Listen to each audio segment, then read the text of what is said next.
Hai hai hai, kali ini kami akan mengajak kalian ke kawasan klaster budidaya rumput laut BPP BAP Jepara, tepatnya di Pantai Bondo, Kabupaten Jepara, untuk belajar gimana sih caranya budidaya rumput laut itu.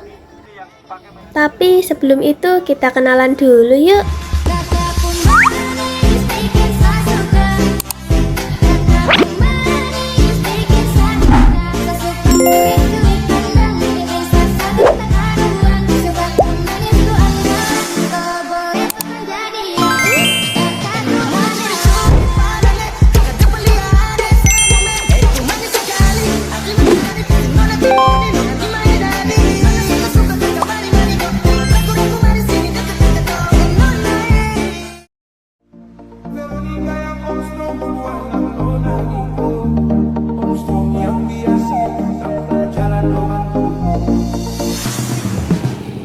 Sesampainya di Pantai Bondo, kami melakukan registrasi kehadiran, kemudian mengikuti sesi sambutan dan penyampaian materi sebelum terjun ke lapangan untuk melakukan pengamatan langsung terhadap rumput laut.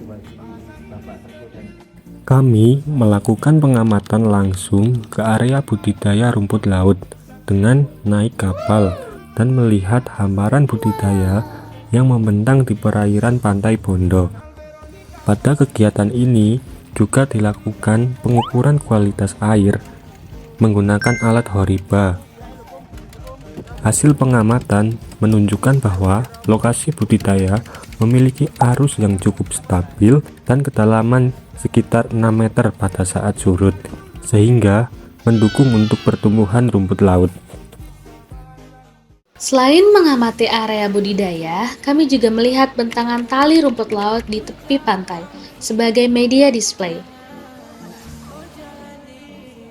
Dari pengamatan ini, kami mempelajari metode budidaya longline yang menggunakan tali utama dengan panjang sekitar 50 meter dan dengan jarak antar bentangan 1 meter, serta bibit yang diikat pada tali nilon dengan jarak sekitar 25 hingga 30 cm. Talinya gini, ini yang pakai metode tali nilon. Ini dimasukkan, terus tinggal narik. Nah, ini udah nggak bisa lepas. Jarak ini antara 25 cm sampai 30 cm. Bibit yang digunakan berasal dari varietas Capabicus alvarezi coklat. Yang warna coklat. Biasanya bibit yang digunakan berumur kurang dari 30 hari agar pertumbuhannya tetap optimal. Nah, di sini kami juga mencoba secara langsung nih caranya ngikat bibit rumput laut sesuai dengan prosedur yang telah ditentukan.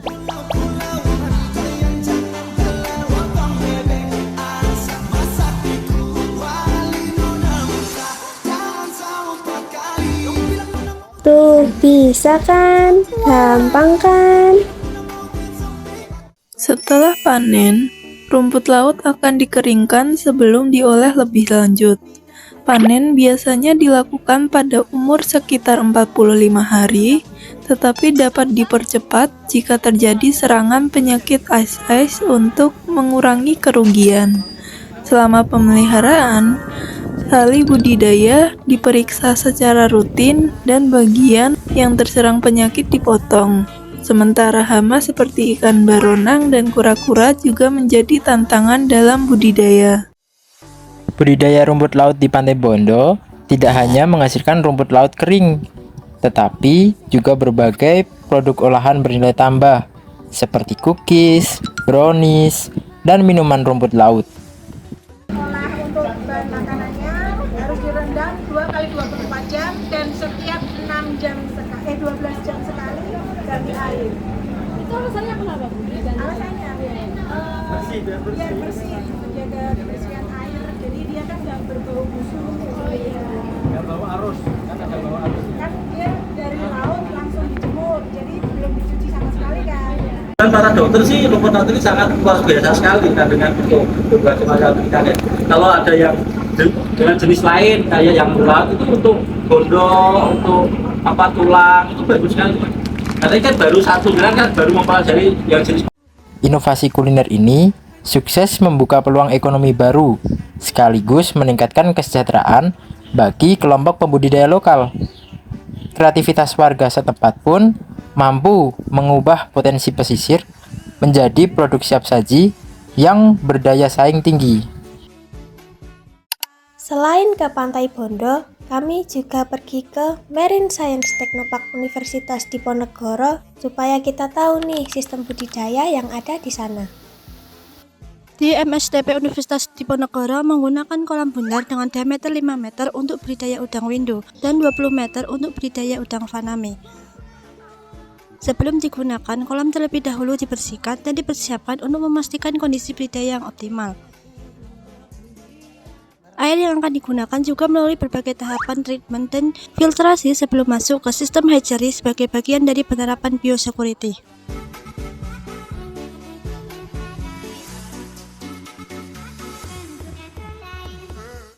Kami juga melakukan pengukuran kualitas air menggunakan Horiba multiparameter. Selain itu, terdapat penyakit yang pernah menyerang udang di MSTP, yaitu IMNV atau Infectious Myonecrosis Virus yang menyerang jaringan otot udang. Penanganan yang dilakukan meliputi peningkatan biosecurity, pemantauan kualitas air, serta panen darurat apabila serangan penyakit telah meluas. Tidak hanya itu, kami juga melihat sistem pengolahan air limbah atau IPAL yang diterapkan sebelum air dibuang kembali ke lingkungan.